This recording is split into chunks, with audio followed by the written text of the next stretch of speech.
what's happened is that at your house and at just about every business that is planning to be relevant in the future, there's a perfect storm. And the perfect storm includes technology, it includes parents and parenting, it includes what's going on in the world today, all the worldwide events, certainly includes social media and social and digital media. And as a result of that, what we have is we have jokingly what I call aliens, people that are growing up different from what we've ever encountered before. So that's the cue. So look at this. This is what we see when we look. We see your grandparents, your parents, and then them. And for the most part, they kind of look the same, kind of human, but they really are not. Okay, so that's what we're gonna unpack a little bit, and I'm going to show you how there really is no way that they will ever be like us. That's the conversation we're in. So I hope you're excited about that, because it is pretty awesome. The saying goes, what you see is not more real than what is true. And what you see is that they're different. They look the same. They go about things really differently. So what you'll find as a parent or an employer is you'll come into a situation really early on and you'll expect them to behave in a certain way, and they don't. And that's okay. Remember, what we're talking about here today is neither good nor bad. It just is. It's the way things are going. It's the way change happens. But what you'll see is that often something is going to happen that you don't expect until you have a different lens to look at this generation through. Next slide, please. There we have it. And this is what happens. We have generations that are really frustrated by Gen Z because they don't get them. They look at them and they expect them to be a certain way, and they just aren't like that because everything that they've grown up in and with has wired them differently. It sounds so simple, right? They don't value necessarily the same things as we do. So let's look at the world we're in. Click it one more time. This is awesome. Okay, so, oh no, go back one more. That's supposed to move. That's a video. So what you're going to find is that I want to take a moment to look at the world we're living in today. And if you look at the world we live in today, if you look at it piece by piece, you realize that there's a lot changing, right? But when you put it all together, you realize really quickly how dramatically things are changing. And that change is what's impacting our lives so much. So let's look at this slide. So, oh, there it goes. Isn't that cool? That's an animation. I'm grateful that's an animation and not real life. Next one. Thanks, Adam.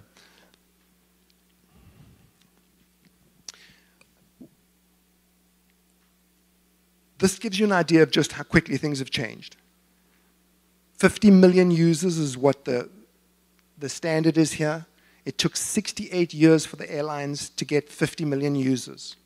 It took 14 years for the computer to get 50 million users.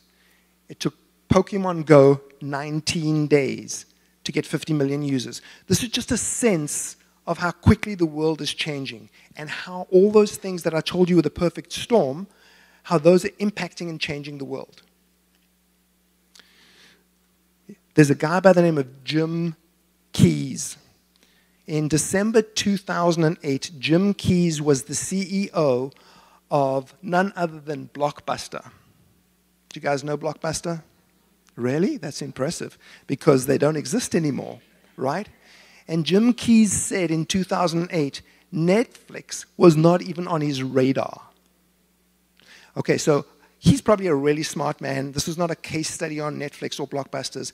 All I'm suggesting to you is that if you don't pay attention to what's going on, you can wake up and all of a sudden something is dramatically different. And that happened in his case. Today, Netflix is worth $150 billion, and they're spending this year $15 billion on programming. Last case study. Have you guys heard of Instagram? Have you heard of Kodak? Kodak had the opportunity to buy Instagram, didn't, and look what's going on today. Instagram is a $100 billion company. Kodak doesn't exist anymore. That's how quickly change happens. It feels like it's happening slowly, but in many cases happens overnight. General Motors. In 2019, which is this year, they determined that they will produce their first car with no steering wheel and no controls. How cool is that? Any of you have an autonomous driving car, you will soon enough. Okay, it's coming, it's happening. The amount of testing that's happening in this space will blow your mind. Pittsburgh, just almost name a town, a city, and they're already testing these cars. And they reckon, meaning General Motors, that by 2020 will be the beginning of the death of car ownership.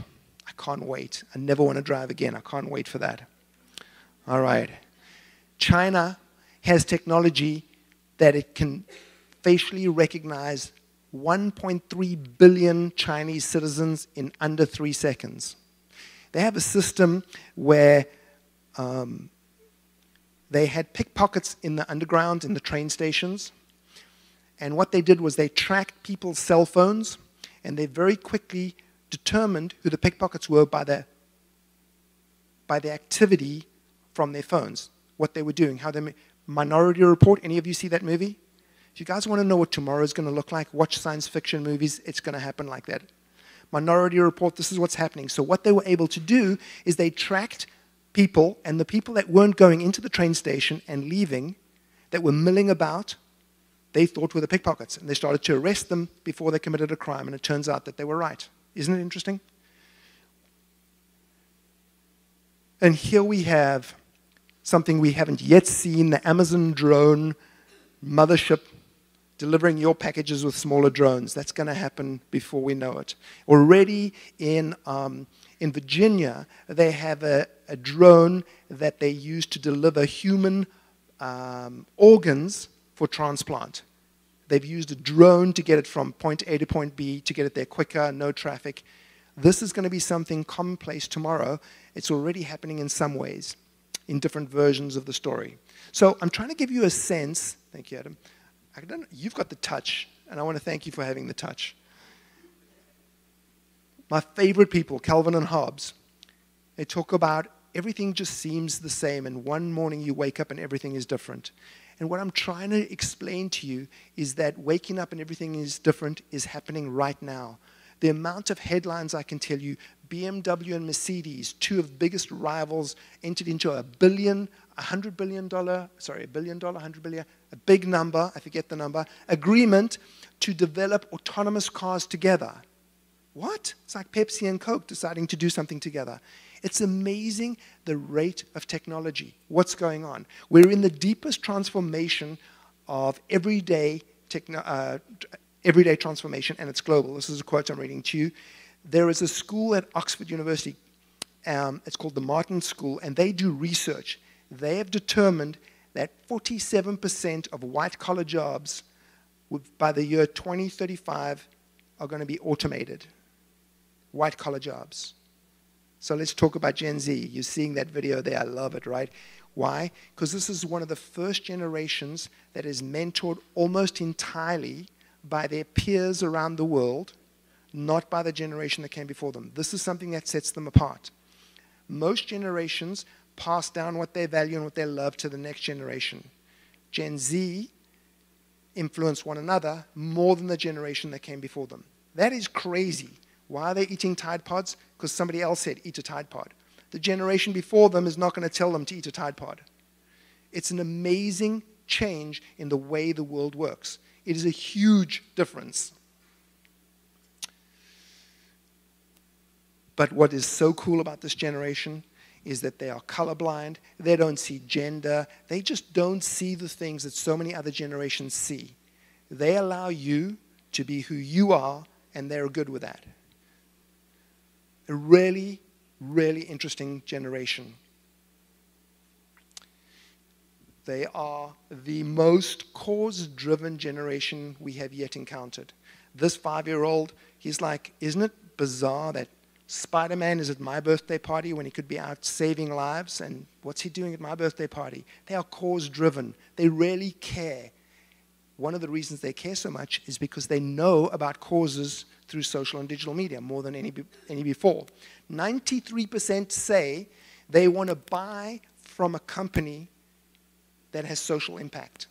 So they are already starting to determine how companies behave. Now, all customers have in the past, but they are much more mobilized when it comes to that. We celebrate that they're so cause-driven.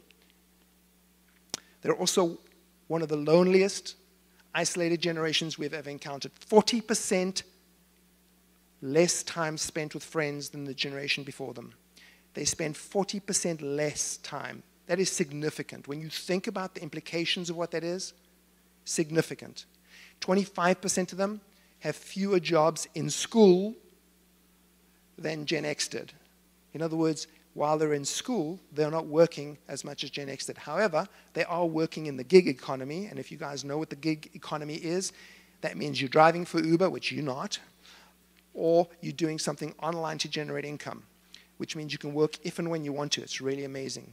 And this right here is one of the reasons that we're so passionate about reaching this generation, because they're growing up somewhat alone, somewhat out of the norm that we're used to growing up in terms of social.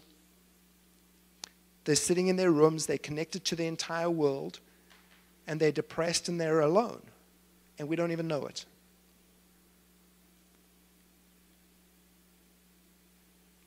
Part of what you'll see, because they're growing up like that, they haven't developed. This is so cute. How's this guy? Come on, isn't this I just love him already.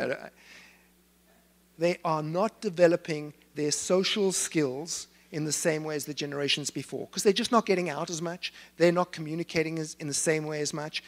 Their lives are different, and so they have not learned the same social skills that the generations before them have. It doesn't mean that it's bad. It just is something you need to understand.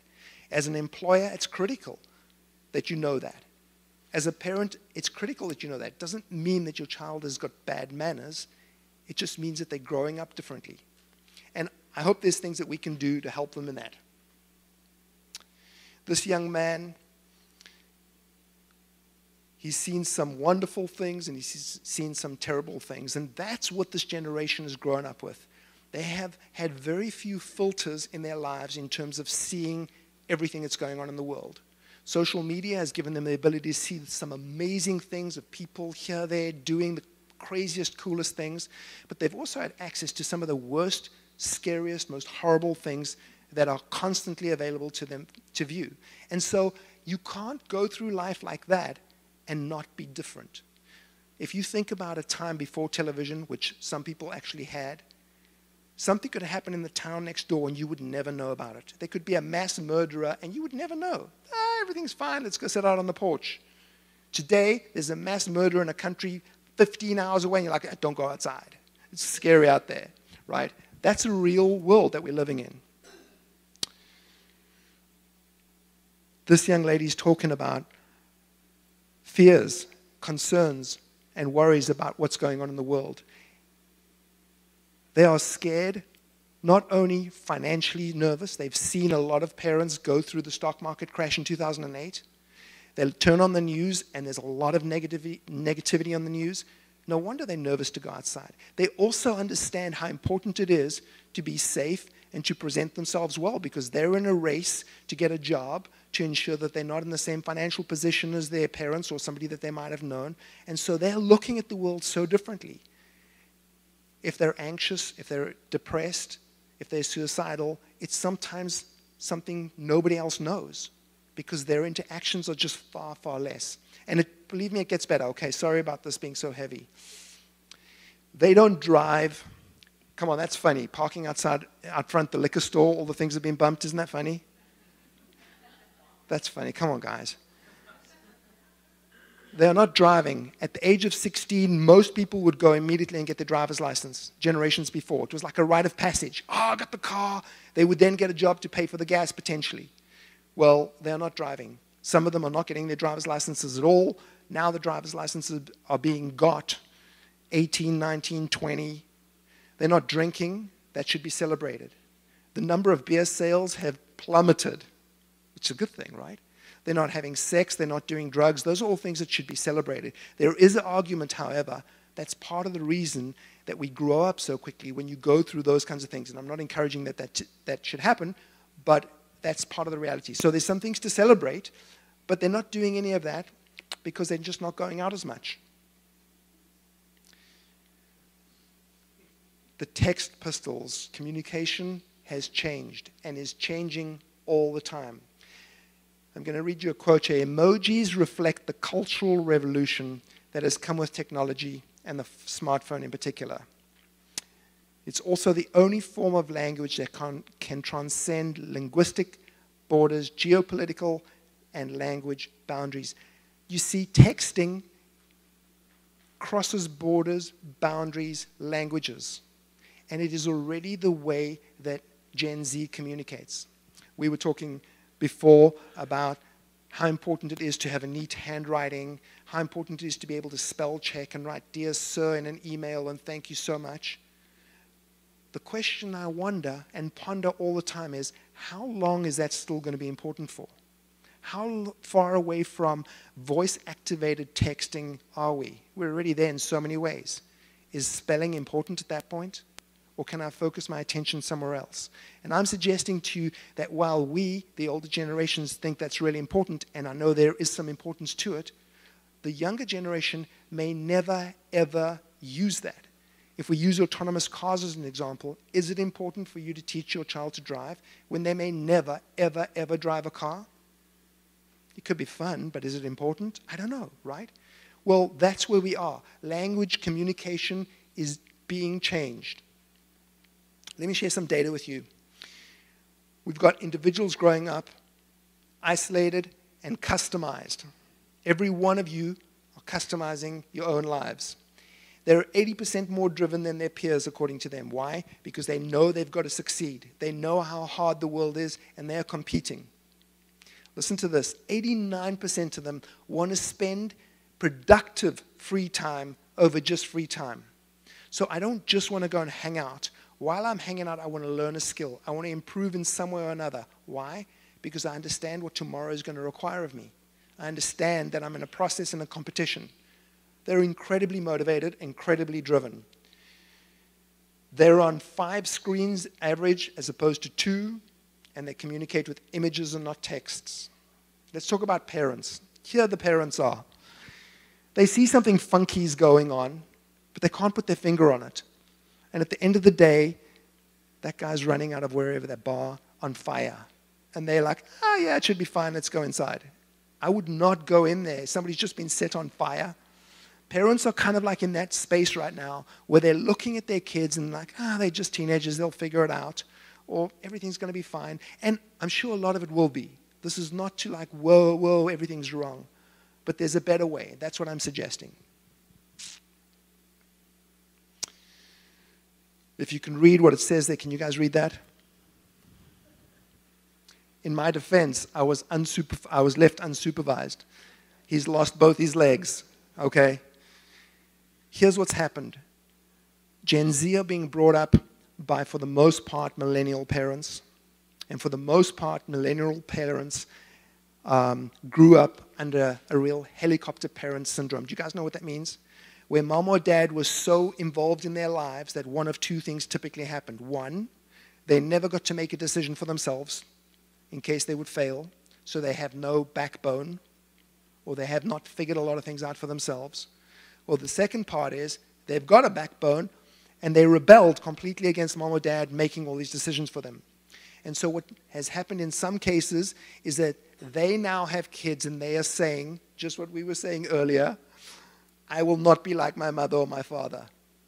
And they have allowed their kids to free range, to grow up random freestyle. How would you like to grow up? Do whatever you like. Go wherever you want. And so they have. This generation, from a really young age, have been CEOs of their own lives. They have customized their own lives. They've eaten when they wanted to. They've Ubered when they wanted to. They've watched Netflix when they wanted to. They get irritated waiting 2 days for Amazon to deliver something. Their lives have been customized from almost the beginning. They have never known a world other than that. And so from the beginning, they have been in charge as CEOs of their own life. So when mom or dad or an employer comes in and wants to be the boss, there's a direct conflict right there. Like, what do you mean, go to the bed? I'm in charge of my own life. I'm in charge of my own time. It's customized according to my needs. What are you doing telling me?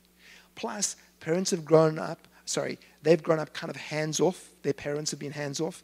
And so they've been able to practice this skill and have got really good at it.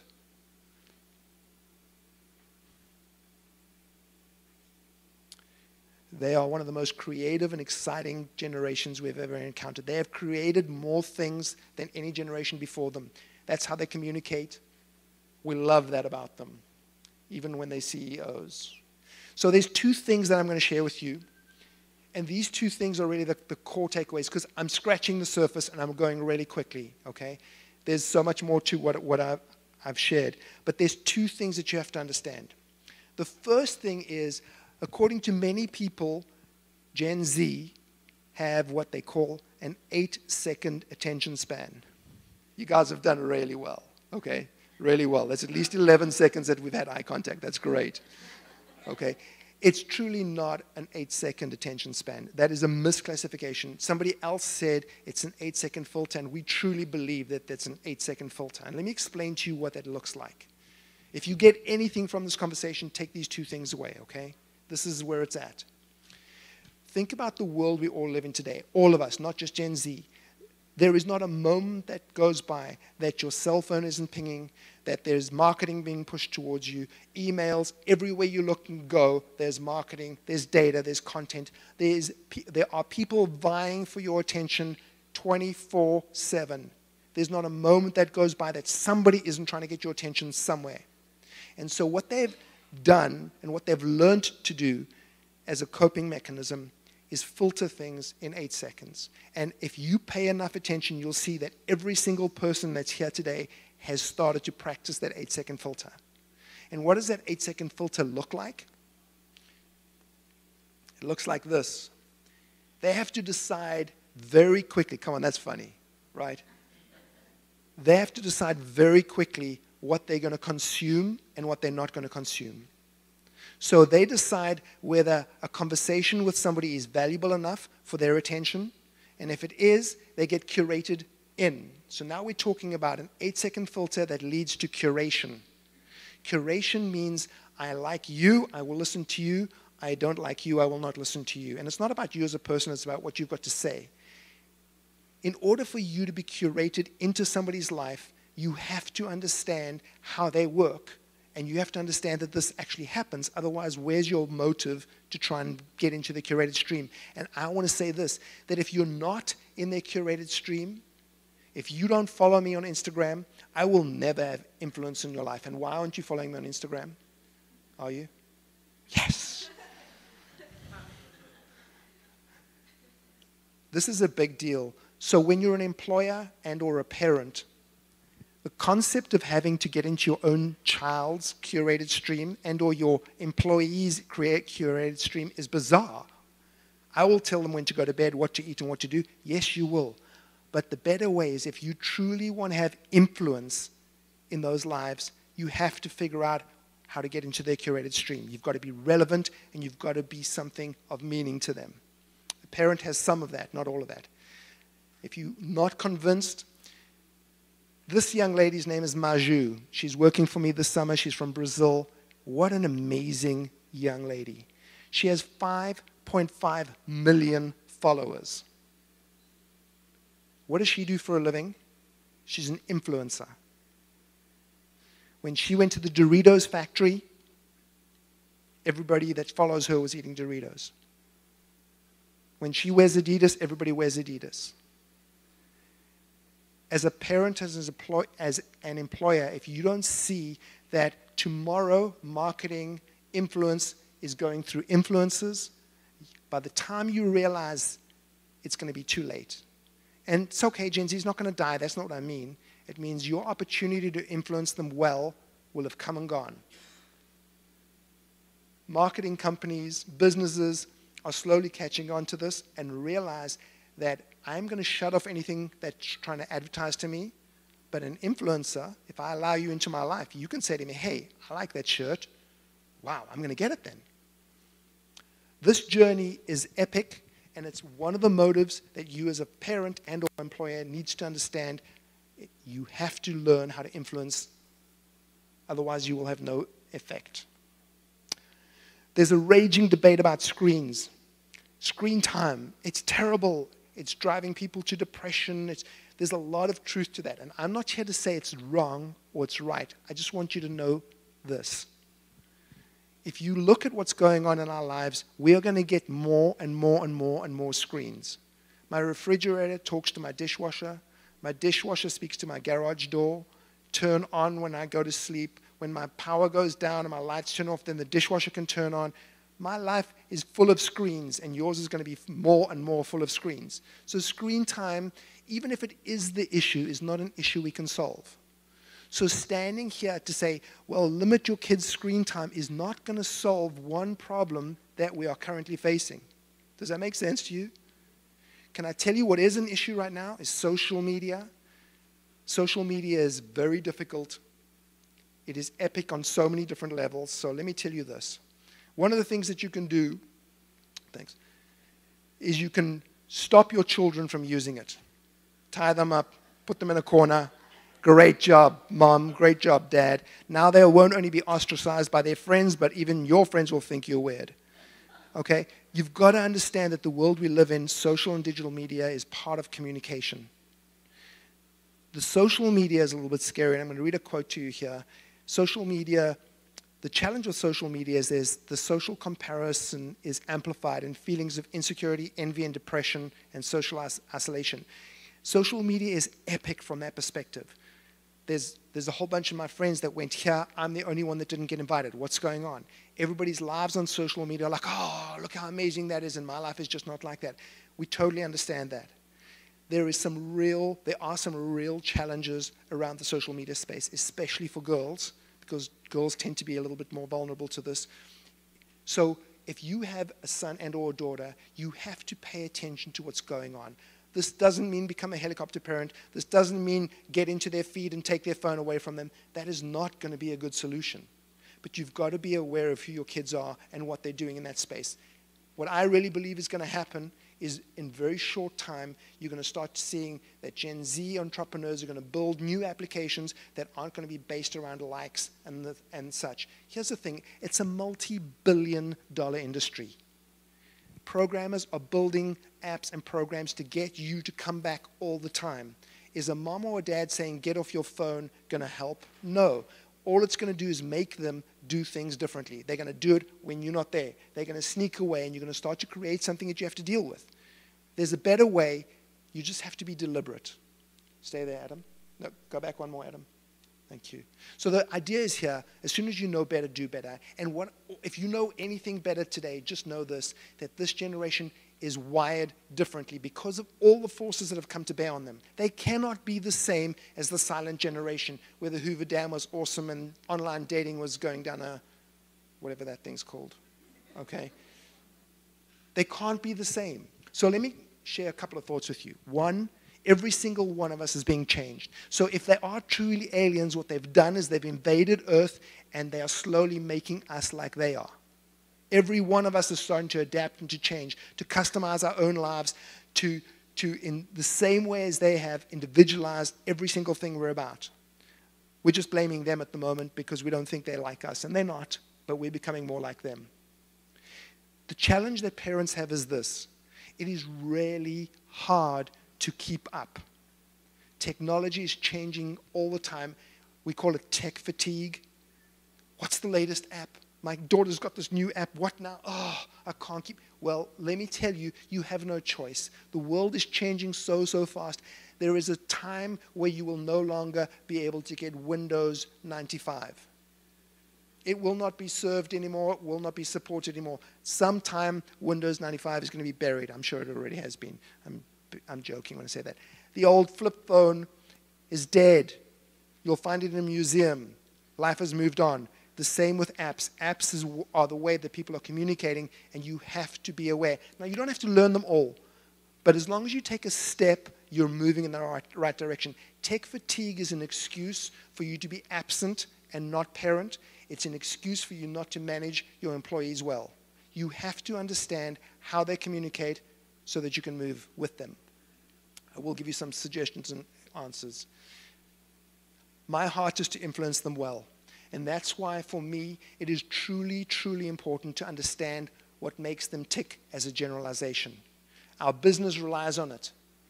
If we are to continue being successful as a business after 40 years and 41 years in business, our business relies on understanding and figuring out how they communicate well and in communicating well with them. And as a parent, I'm calling you to do the same thing. All right, so the first thing you have to do as a parent is be deliberate. If you are deliberate as a parent, if you can see all these judges, now I'm not a gymnast, but not one of the judges are looking at this fellow, whatever he might be doing. It looks to me like he's flying. He's not going to get a 10 because nobody saw him flying. I mean, isn't that? So parents, the point is this. It is your responsibility to be deliberate in your parenting. It is so easy to be busy. It is so easy to be caught up in everything that's going on in your life and in your day. It's so easy to say, tech fatigue, I don't know how that Snapchat thing works. It's not good enough. If you want to influence that's positive in the lives of your kids and or employees, you have to be deliberate. And it's going to take energy and it's going to take effort. Let me tell you something cool about this generation. They have the same concentration span as I do. They live from experience to experience. And so as a parent, being deliberate in their lives, and some of the things I'll share with you in a few minutes, the ways that you can be deliberate in their lives and be curated into their stream is just by bite-sized experiences. Come on, these two are, well, at least he is having the best time of his life. He's never going to forget this moment where he got to blow, what do you call that thing? Blower, use the blower to blow his sister, I'm assuming, away, right? They live from experience to experience. When you look at what they want in their day, they want to know what's going on in their day. We're going to do this, then we're going to do this, then we're going to do this. That's what your day is going to look like. Remember, they're growing up really unsure about what's outside the doors, and when they have a sense of what's going to happen in their day, they do better. Employers, it takes effort to do that, to map out the day for them. Remember, they're CEOs, so they don't want you to tell them what to do. They want you to come alongside them. And what that has caused is it's caused the death of the sage on stage. Have you guys ever heard that? Currently, I'm the sage on stage. I'm the one with all the knowledge. You guys don't know anything. That is dead. Why? Because this is the new teacher. What do you want to know? I can tell you on this. If I don't know, I can find out. What parents, what employers need to do going forward is they need to become a guide by the side. In other words, you have the information. I need to teach you how to use that information well. So that's a major transformation. So can you see how much transformation is going on? And meanwhile, we just thought, oh, life is okay, everything's going on as usual. So let me give you a couple of tips, and I'll try and give you one or two stories. The way to get into the curated stream is to do something, and dare I say, something picture-worthy. Why? Because this is a digital generation. They love creating. So if you give them an opportunity to do something that is picture-worthy, there's a good chance they might like to do it because they are involved and on social media. If that was me, totally, I would love to share that picture, wouldn't you? That is awesome, right? More specifically, listen to me. If you can find a way to engage with your son or daughter in an area where they're not the expert and you're both learning, that is the sweet spot. So for example, Adam over here has committed to learn how to code. Because as he learns how to code, is that a yes? That yes and amen? Come on. No, it's not the first. Why? Because as he learns to code, he can learn to code with his son. Maybe you want to go skydiving because neither of you or your son and or daughter have gone skydiving. Because it's something that if I'm the expert in it already and mom or dad comes to me and says, let's do this, I'm like, yeah, whatever. I know how to do that. I don't, yeah. You've got to find ways to do that. A friend of mine, what he did, which was really awesome, was when his son had his friends around their house to do Nerf gun wars. He would go down in the basement, and they would be running around shooting each other with Nerf guns. And he would crawl around on the floor and video them with his phone. And then they would go upstairs, and they would edit the video together. Not only is he teaching them how to edit video, in fact, they started teaching him, but he's also teaching them what good content looks and feels like. Because if they don't have a grid for what's good or bad, how will they know? If you look at what you can find online today, it is really crazy. There's an influencer, Logan Paul. Anybody know Logan Paul? Logan Paul's an influencer. He was at some stage a little while ago at a forest in Japan, which is called the Suicide Forest, if I'm not mistaken. And somehow there was video of him with somebody who had committed suicide in the background. Crazy. You can find anything you want. You have to show them without telling them how to do things and do them well. You guys here, the Gen Z people that have started an Instagram channel, you are starting to tell your friends and others of your generation that are following you what it looks like to walk in a way that is good. You don't have to say it, you just have to do it. It's amazing. There are so many examples like that, but as a parent, if you deliberately look at ways to engage with your kids that aren't ways that they already know and understand, you will find common ground and you'll be able to walk together. Now, it is hard. That's why we're having this conversation, because people across the world are failing in this space, never mind not even recognizing it. Just as an encouragement, okay? You are going to fail a number of times at figuring this out. Why? Because there is no handbook. We're really in the changing of an age. We're in what they call the fourth industrial revolution. We're in the changing of an age. There is no roadmap. Any parent will tell you there's no book to be a parent, but there really is no roadmap. The point is that if you don't try, you have no sense of where this is going to go. And again, I'm not saying calamity. I'm just saying there's a better way. If we're going to help this generation and call them into the destiny that we know they've been called into, it's going to take some deliberate but yet invisible parenting to get them there. Well, I never grew up like it. We know you didn't grow up like that. This is what this generation needs at this time. Our end goal is for this kind of environment. Doesn't every mom and dad want to like, oh yes, this is how life is? Well, what happened is they got tick bite fever because there were ticks there, and this kid twisted his ankle. You never see that part of the picture, right? No, I'm joking. So the point is we want something that is amazing. We have a sense of how this can go and go well for our kids, right? But again, all I'm asking today is that you have a different lens when you look at them. I can't suggest every solution. But we've seen so many, but I can't suggest. The solution is, if you have a different lens, you will be able to impact them in a way that is exciting. For the Gen Z people that are here, there's maybe even an alpha person here. It's amazing that if you take the responsibility of what you know this generation is all about and you lead well, it's amazing how well you can impact. Nobody has as much impact on Gen Z as Gen Z. And that's why as a church, as a leader, this is the generation that you have to raise up and raise up well and put into leadership, because they are impactful on this generation, more so than any other one of us. So I'm going to stick around for some questions. There's some resources over there. And thank you very much.